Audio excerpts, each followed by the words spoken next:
أشهد أن لا إله إلا الله وحده لا شريك له وأشهد أن محمدا عبده ورسوله اللهم صل على سيدنا ومولانا محمد وعلى آل سيدنا ومولانا محمد وبارک وسلم انک حمید مجید۔ مصطفیٰ پر تیرا بے حد و سلام اور رحمت، اس سے یہ نور لیا بار خدایا ہم نے۔ خاتم الانبیاء حضرت محمد مصطفیٰ احمد مجتبیٰ صلی اللہ علیہ وسلم کے غلام اور ہمارے امام حضرت بانی جماعت احمدیہ مسیح موعود و مہدی مسعود علیہ السلام کے ایمان افروز اور روح پرور کلمات طیبات۔ فرمایا، سنو وہ دعا جس کے لیے ادعونی استجب لکم فرمایا ہے، اس کے لیے یہی سچی روح مطلوب ہے۔ اگر اس تضرع اور خشوع میں حقیقت کی روح نہیں تو وہ ٹیں سے کم نہیں ہے۔ پھر کوئی کہہ سکتا ہے کہ اسباب کی رعایت ضروری نہیں ہے، یہ غلط فہمی ہے۔ شریعت نے اسباب کو منع نہیں کیا، اور سچ پوچھو تو کیا وہ اسباب نہیں یا اسباب دعا نہیں؟ تلاش اسباب بجائے خود ایک دعا ہے، اور دعا بجائے خود عظیم الشان اسباب کا چشمہ ہے۔ انسان کی ظاہری بناوٹ، اس کے دو ہاتھ دو پاؤں کی ساخت ایک دوسرے کی امداد کے قدرتی رہنما ہے۔ جب یہ نظارہ خود انسان میں موجود ہے، پھر کس قدر حیرت اور تعجب کی بات ہے کہ وہ تعاونوا علی البر والتقوی کے معنی سمجھنے میں مشکلات کو دیکھے۔ ہاں، میں کہتا ہوں کہ تلاش اسباب بھی بذریعہ دعا کرو۔ میں نہیں سمجھتا کہ جب میں تمہیں تمہارے جسم کے اندر اللہ تعالیٰ کا ایک قائم کردہ سلسلہ امداد باہمی اور کامل رہنما سلسلہ دیکھتا ہوں، تم اس سے انکار کرو۔ اللہ تعالیٰ نے اسباب کو اور بھی صاف کرنے اور وضاحت سے دنیا پر کھول دینے کے لیے انبیاء علیہ السلام کے ایک سلسلہ دنیا میں قائم کیا۔ اللہ تعالیٰ اس بات پر قادر تھا اور قادر ہے کہ اگر وہ چاہے تو کسی قسم کی امداد کی ضرورت ان رسولوں کو باقی نہ رہنے دے، مگر پھر بھی ایک وقت ان پر آتا ہے کہ وہ من انصاری اللہ کہنے پر مجبور ہوتے ہیں۔ کیا وہ ایک ٹکر گدا فقیر کی طرح صدا دیتے ہیں؟ نہیں، من انصاری اللہ کہنے کی بھی ایک شان ہوتی ہے۔ وہ دنیا کو رعایت اسباب سکھانا چاہتے ہیں، جو دعا کا ایک شعبہ ہے۔ ورنہ اللہ تعالیٰ پر ان کو کامل ایمان اور اس کے وعدوں پر پورا یقین ہوتا ہے۔ وہ جانتے ہیں کہ اللہ تعالیٰ کا وعدہ کہ انا لننصر رسلنا والذین آمنوا فی الحیات دنیا ایک یقینی اور حتمی وعدہ ہے۔ میں کہتا ہوں کہ بھلا اگر خدا کسی کے دل میں مدد کا خیال نہ ڈالے تو کوئی کیوں کر مدد کر سکتا ہے؟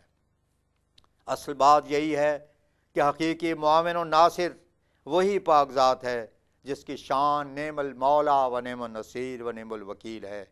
دنیا اور دنیا کی مددیں ان لوگوں کے سامنے کل میت ہوتی ہیں، وہ مردہ کیڑے کے برابر بھی حقیقت نہیں رکھتی ہیں، لیکن دنیا کو دعا کا ایک موٹا طریق بتلانے کے لیے وہ یہ راہ بھی اختیار کرتے ہیں۔ حقیقت میں وہ اپنے کاروبار کا متولی خدا تعالیٰ کو ہی جانتے ہیں، اور یہ بات بالکل سچ ہے۔ وَهُوَ يَتَوَلَّى الصَّالِحِينَ، اللہ تعالیٰ ان کو مامور کر دیتا ہے کہ وہ اپنے کاروبار کو دوسروں کے ذریعے سے ظاہر کریں۔ ہمارے رسول اللہ صلی اللہ علیہ وسلم مختلف مقامات پر مدد کا آواز فرماتے تھے، اس لیے کہ وقت نصرت الہی کا تھا، اس کو تلاش کرتے تھے کہ وہ کس کے شامل حال ہوتی ہے۔ یہ ایک بڑی غور طلب بات ہے۔ دراصل مامور من اللہ لوگوں سے مدد نہیں مانگتا، بلکہ من انصاری اللہ کہہ کر وہ اس نصرت کا استقبال کرنا چاہتا ہے، اور ایک فرط شوق سے بے قرار دل کی طرح اس کی تلاش میں رہتا ہے۔ نادان اور کوتا اندیش لوگ یہ سمجھتے ہیں کہ وہ لوگوں سے مدد مانگتا ہے، بلکہ اسی طرح پریشان میں وہ کسی دل کے لیے جو اس نصرت کا موجب ہوتا ہے ایک برکت اور رحمت کا موجب ہوتا ہے۔ پس معمور من اللہ کی طلب امداد کا اصل سر اور راز یہی ہے جو قیامت تک اسی طرح پر رہے گا۔ اشاعت دین میں معمور من اللہ دوسروں سے مدد چاہتے ہیں، مگر کیوں؟ اپنے ادائے قرض کے لیے، فرض کے لیے، تاکہ دلوں میں خدا تعالیٰ کی عظمت پیدا کریں، ورنہ یہ ایک ایسی بات ہے کہ قریب کفر پہنچ جاتی ہے۔ اگر غیر اللہ کو متولی قرار دیں، اور ان نفوس قدسیہ سے ایسا امکان محال مطلق ہے۔ میں نے ابھی کہا ہے کہ توحید تبھی پوری ہوتی ہے کہ کل مرادوں کا موتی اور تمام امراض کا چارہ اور مدار وہی ذات واحد ہے۔ لا الہ الا اللہ کے یہی معنی ہے۔ صوفیوں نے اس میں الہ کے لفظ سے محبوب، مقصود اور معبود مراد لی ہے۔ بے شک اصل اور سچ یہی ہے، جب تک انسان کامل توحید پر کاربند نہیں ہوتا، اس میں اسلام کی محبت اور عظمت قائم نہیں ہوتی۔ اور پھر میں اصل ذکر کی طرف رجوع کر کے کہتا ہوں کہ نماز کے لذت اور سرور اس سے حاصل نہیں ہو سکتا۔ مدار اسی بات پر ہے کہ جہاں تک برے ارادے، ناپاک اور گندے منصوبے وسم نہ ہوں، انانیت اور شیخی دور ہو کر نیستی اور فروتنی نہ آئے، خدا کا سچا بندہ نہیں کہلا سکتا۔ اور معبودیت کاملہ کے سکھانے کے لیے بہترین معلم اور افضل ترین ذریعہ نماز ہی ہے۔ میں پھر تمہیں